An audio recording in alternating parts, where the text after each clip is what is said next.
you so much for coming out tonight. That first piece we played was called Roswell, 1947, based on, believe it or not, Roswell, New Mexico in 1947. I love that piece because it really gets our percussionists involved more than they often do. If you're on this side of the audience, you may have seen Anna dipping a cymbal in water. That's called a water gong. It gives you that bow kind of effect. We wanted to put it out front so people can see it. It was a risk because putting percussionists here at the front of the stage, we'll see. But they did good. There's a lot of other really cool effects there. We put pennies on top of a vibraphone to make it sound a little bit different. Mac was using a bow on some things. It's a very, very involved piece for the percussionists, which is why they love it more than anything else I've ever seen in my time here, which is great. I'm glad that they are really excited about it. This next piece we're going to play for you, I think our percussionists are all set, is a Robert W. Smith piece. It's entitled Encanto.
One of the principles that I teach in our ensemble is that music is made with our ears, not with our eyes. So watching me is 100% a component of being a part of this ensemble. But more than that, it's about listening to each other and finding out how your part fits in with everything that's going on. This next piece, some of you may recognize the name, the title of it in the program. If you don't, I'm sure you will recognize it by its sound. One thing that's a little bit different with this, and I'm going to ask that you help us out by keeping as absolutely quiet when we start this piece as possible, is I'm going to leave. I'm going to go get a coffee. I'm done with it. But I am going to go off stage, and I'm not going to conduct. The students, we've been working on how to listen, how to start, visual cues, breathing cues, different things that are a component of being a great musician. We're going to do that for you right now. I'm not going to do anything on stage. Some of you may remember a couple years ago I said I was going to do this, and then I got on the podium and pretty much conducted anyway. That's not what's going to happen here. I'm actually going to go off the stage. So in the Hall of the Mountain King, the thing that makes this so challenging is that the entire piece is an accelerando, which means it's going to get faster and faster and faster without a conductor. I hope you enjoy in the Hall of the Mountain King.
So cool to see that, especially just to be able to listen to it. Most of the time during rehearsal, I'm trying to play my band director hat and be like, hey, fix this, fix that. I'm just sitting in the side, and I get to be an audience member, which is a lot of fun and a rare experience. The next piece we're going to perform for you is a piece called Awakening Hills. And this is you're going to notice it sounds a little similar to two of our other pieces. And that's because three of our pieces on this concert fall into a ABA song form. So it starts with one thing, goes to something pretty much totally different, and then kind of returns back to the original idea. It's a really common thing used in music, and I wanted to highlight the three differences, because each of the Roswell, Encanto, and Awakening Hills are the three ABA forms. But you can tell Roswell and Encanto didn't really sound like the same piece.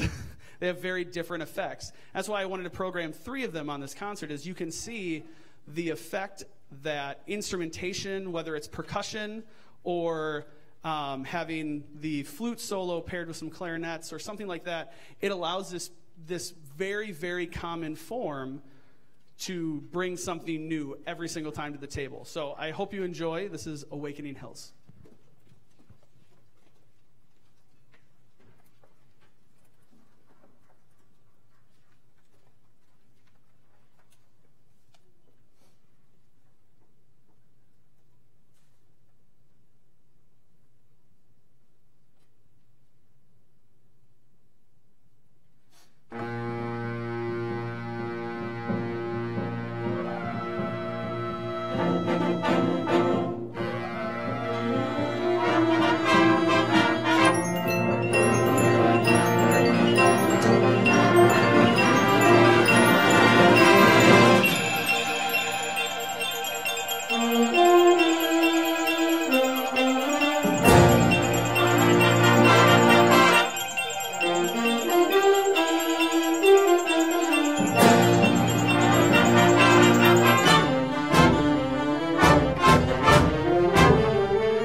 And on to our last piece.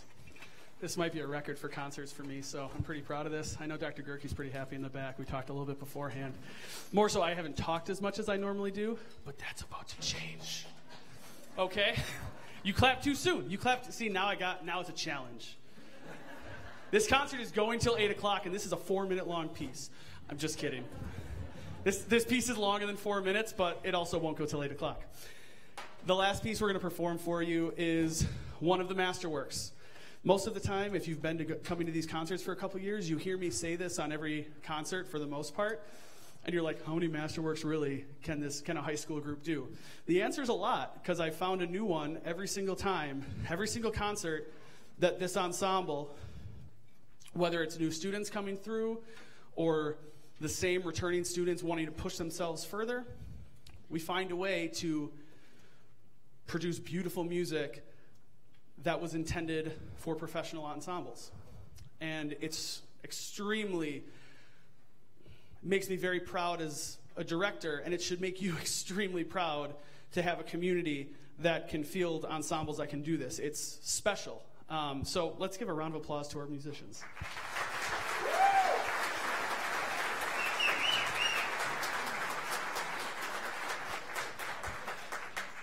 And it doesn't just come from, happenstance. This is hard work. All the students in this ensemble could say that the way that this piece sounds tonight is quite a bit different from when we sight read it.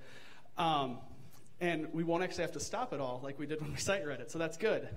But this is a work by Gustav Holst. We performed his first suite in E-flat, was it last year? 2 years ago on our holiday concert, for those of you that were here for that. So this may sound kind of similar in style. This is a 4-movement work as opposed to a 3-movement work. There's a ballad in the second movement and a military march to open it. Very classic sounding things. But the third movement is very special. It's called the Song of the Blacksmith, and it is meant to emulate a blacksmith shop. The way that we're doing that tonight is through the help of the Teskey family, because we have an anvil back there. Sky, can you give us a whack on that anvil? It's a very different sounding percussion instrument that we don't have access to without an anvil. So you're going to hear that throughout the piece. I want you to try to listen for that. The other thing is you're going to feel a little bit like you're being pulled in 2 different directions because there's a lot of syncopation, which means people are not playing on downbeats. So instead of 1, 2, 3, they're going dot, dot, dot. It's going to be a little jarring to your ear at first, especially when the melody comes in on the downbeat. So as you're listening for that, it's going to pull you in 2 directions. Just go with the flow. It's going to be great. All right? I hope you enjoy Gustav Holst's second suite in F.